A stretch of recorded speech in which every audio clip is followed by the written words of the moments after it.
Même si vous faites votre maximum pour être heureux en couple et en famille, un malheur peut frapper.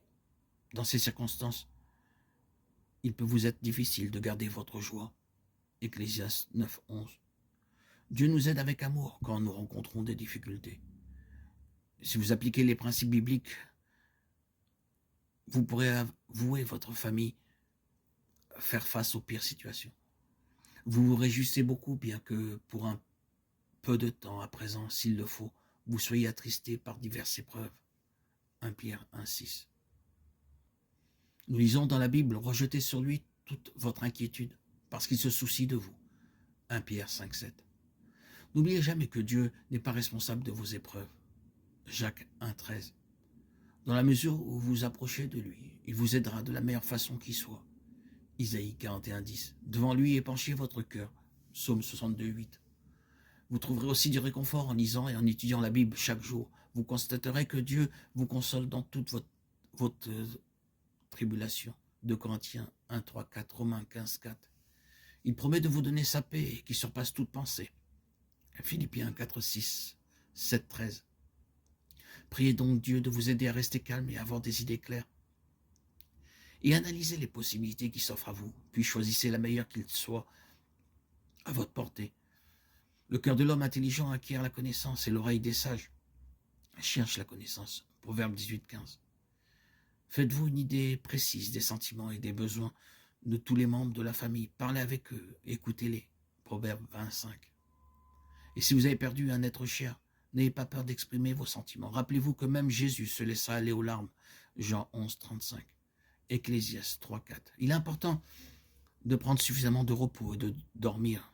Cela aide à tenir bon dans une épreuve. Ecclésiaste 4, 6. N'attendez pas que le malheur frappe pour prendre l'habitude de communiquer avec les membres de votre famille.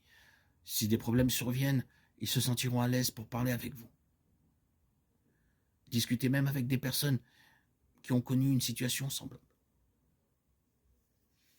Un véritable compagnon aime tout le temps, et c'est un frère qui est né pour les jours de détresse. Proverbe 17, 17.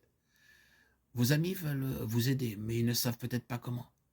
Ne vous retenez pas de leur expliquer ce dont vous avez vraiment besoin. Proverbe 12, 25. Cherchez aussi le soutien spirituel de personnes qui comprennent la Bible. Leurs conseils bibliques vous seront utiles. Jacques 5, 14. Vous trouverez le soutien qu'il vous faut en fréquentant régulièrement ceux qui ont vraiment foi en Dieu et qui croient en ses promesses. Vous trouverez aussi beaucoup de réconfort en encourageant d'autres personnes qui en ont besoin. Faites-leur connaître votre foi en Dieu et en ses promesses. Restez occupés en aidant les autres et ne vous isolez pas de ceux qui vous aiment et qui se soucient de vous. Proverbe 18, 1, 1 Corinthiens 15, 58. Confiez-vous à un ami proche et laissez-le vous aider. Soyez précis et franc concernant vos besoins. Faites entièrement confiance à Dieu, même dans les petites choses, et remerciez-le chaque jour pour sa bonté. Même si vous sentez anéanti, restez concentré sur Dieu. Dans l'épreuve, Job s'est exclamé que le nom de Dieu reste béni. Job 1, 21, 22. Comme lui, placez le nom et la volonté de Dieu au-dessus de vos problèmes, de vos propres inquiétudes, de vos angoisses, de vos tourments. Si les choses ne se passent pas comme vous l'auriez souhaité, n'abandonnez pas tout espoir, faites entièrement confiance à Dieu. Moi, je connais bien les pensées que je pense à votre égard, déclare Dieu. Pensées de paix et non de malheur, pour vous donner un avenir et un espoir. Jérémie 29, 11.